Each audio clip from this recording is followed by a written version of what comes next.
All right, welcome into the HoosierIllustrated.com basketball postgame wrap-up show. John Alden and Kyler Staley here with you as Indiana gets the 87-71 victory at home at Simon Scott Assembly Hall. And Kyler, I guess I'll just start with this. Probably the most complete performance we've seen. Not perfect, but we saw some improvement from the guard position. Some really good defense, especially in the first half. I think it's got a little more chippy and, kind of sloppy as the game was heading towards the end. But overall, I think a step forward in the right direction for this Indiana basketball team. Yeah, not a perfect product. I want to get that out of the way. Not a perfect product, but, man, this is probably the best that I've seen Indiana basketball play in maybe 2 years. I mean, that may be a stretch. I'm probably forgetting a game or two, last year. But, man, Indiana came to play today. They really did. The energy level was light years better than what it was last game. It wasn't a complete 40-minute performance, but I would say maybe for 35 minutes, 34 minutes, this team came to play.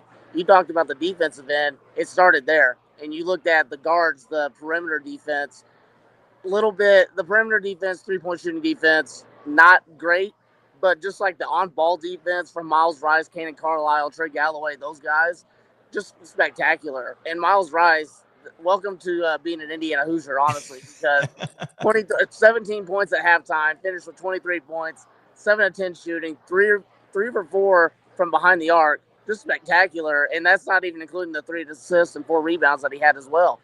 Just great. And that's exactly what you wanted to see out of him. Cannon Carlisle's offense finally clicked today. That was big to see. So 12 points. He finished on 5 of 9 shooting.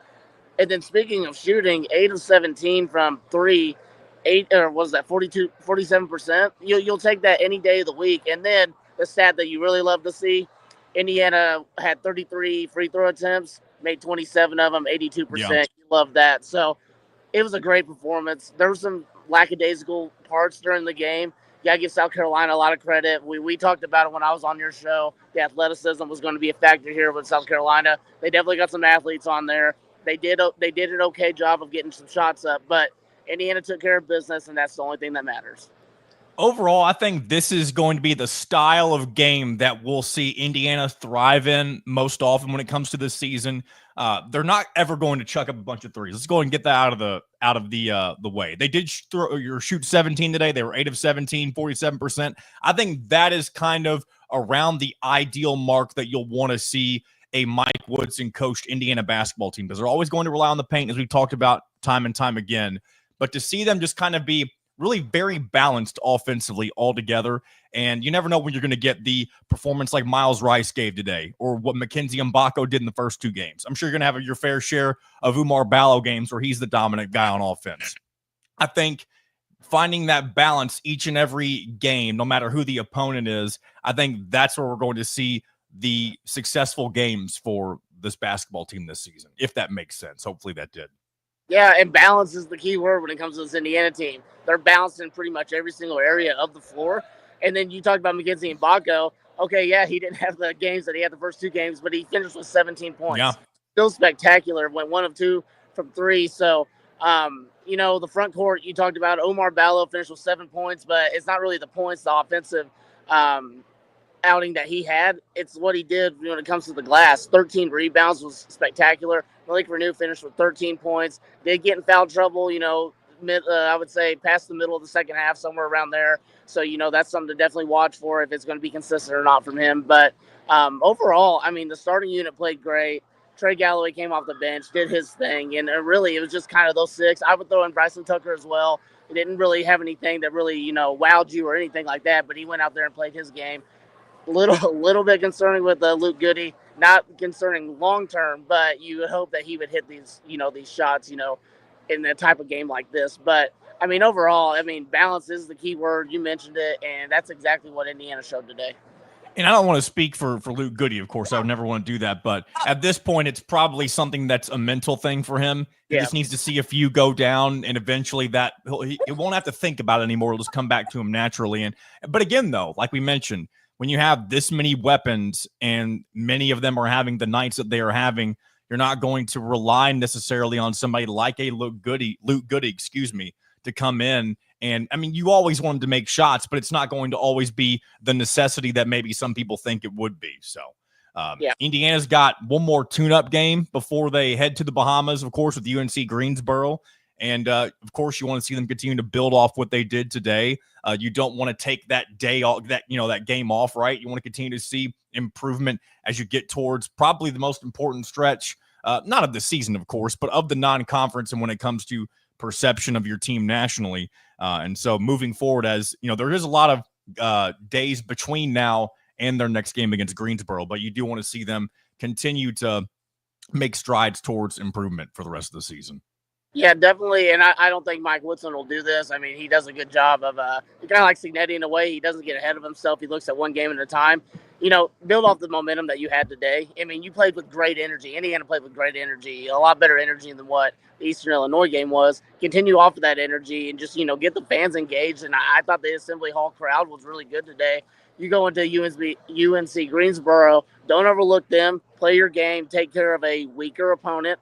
And then just stay healthy and stay calm and relaxed and stuff, and then get ready for Battle for Atlantis, which is going to be a 3-day stretch, 3 big important games that really will define your non-conference schedule in a lot of ways. So it's important for Indiana. You got to stay healthy. I'm curious to see if you'll see Ja'Kai Newton, Anthony Leal back. It sounds like Anthony Leal's kind of trending towards the right direction of coming back.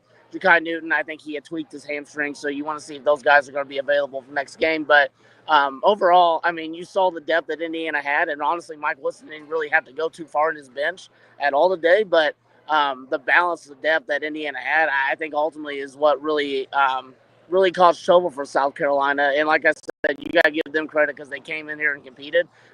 It looked a lot of times where Indiana might win this game by 20-plus points, but South Carolina just kept playing and playing and playing. So you got to give a lot of credit for Indiana for just fighting through that kind of adversity today.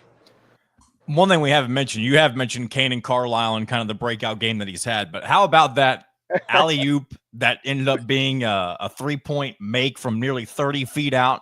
That was without a doubt kind of that's going to be SportsCenter top 10. And not that, I know SportsCenter top 10 stuff is not, the accolade that maybe it used to be, but it's still cool to know that that's kind of the play that went down. It was just a day for him, right? A good day for him. Yeah, he missed the pass so bad that it went in. I mean, that was spectacular. The funny thing is when it happened, I really didn't, from my vantage point, I really didn't think it went in. I was just like, oh, it hit the rim or the bottom of the rim or whatever. And then you look at the bench. That's just my favorite part. The bench was like, that's crazy. And then Mackenzie and Baco started laughing. It's just a funny event. So when it's your day, honestly. You got to give it for Kanan Carlisle. But on a serious note, it was really nice to see Kanan Carlisle's offense come through. I talked about it. If his role is going to be, your best defender, your best guard defender, that's great. But, the offense really came together for him today, and he was making some shots. So that's really, really encouraging if you look at the Indiana backcourt. Anything specific that stands out to you that you'd like to see them clean up a little bit in this next game before they head down to the Battle for Atlantis? Yeah, I guess 2 things. One, so I mentioned at the beginning, I would say Indiana played maybe 35 complete minutes, then play a full 40-minute game. But I just want to see them continue to build that. Don't limit your mistakes. And today, they only had 7 turnovers. I want to see them keep that kind of range. If they could have 10 or below turnovers, that's a really dangerous team.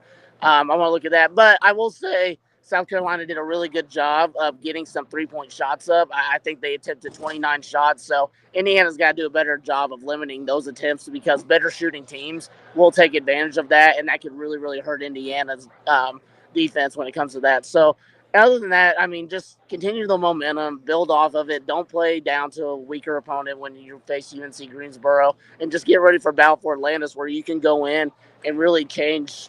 I don't want to say change the trajectory of your season, but start opening up a lot more people's eyes because you saw today this team's very, very talented and they have a lot of potential in them. In a day where Indiana football is off, Indiana basketball once again had the spotlight today. They end up coming away with the win 87-71 against the Gamecocks, and they'll be back in action. Is it this Thursday, Kyle? I don't have it directly in front of me. I will in just a second. I think it is this Thursday or next Thursday. I keep forgetting it's Saturday. It's next Thursday. I think it's an early 6:30 tip-off. But that's right. On FS1, I see. Yep. Yeah. Hoosier Illustrated will be here just like they always are. So make sure to check all of our stuff out.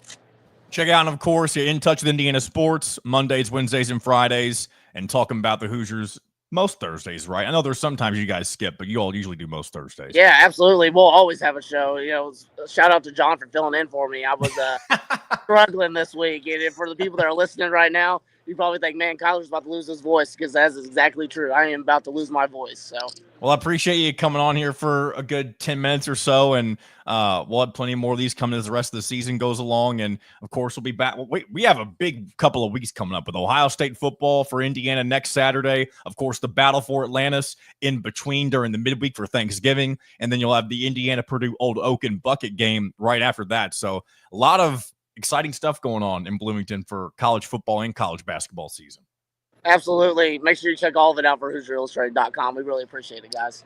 Yes, sir. That'll wrap up today's edition of the HoosierIllustrated.com postgame wrap-up show. Be sure to subscribe if you haven't already. And if you'd like to know when we post anything, whether it be the pressers, any of the shows we just mentioned, hit that notifications bell.